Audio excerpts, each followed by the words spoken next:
في ناس بتبقى اجتماعيه بس بابا كان بيحب الناس قوي. مم. فدايما كان البيت كان دايما يقولك يبقى بيت كرم ومفتوح للناس. مم.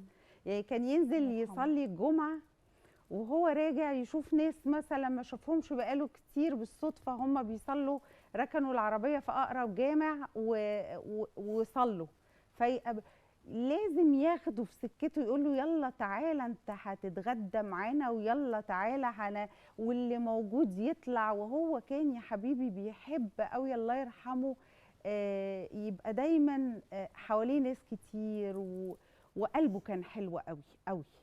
ايمان، عايزه اقول لك حاجه. لما روحتي اسكندريه في المهرجان، افتكرتي الموسم الصيفي بتاع المسرحيات لما كان الفنان بدر الدين جمجوم بيعمل عالم تجن الجن مع هويدا، وكان بطوله مطلقه، عمل حمار ما شالش حاجه، عمل اعمال كتير قوي.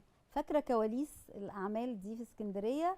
هو توفى وانتي صغيره انا عارفه، بس في ذاكرتك حاجه للوقت ده؟ يعني هو دايما كان الموسم في الصيف ده دايما موسم اسكندريه. ف زي ما قلت لك في البدايه كان بياخدني على طول معاه، فتقريبا شبه يوميا انا معاه في المسرح في الكواليس.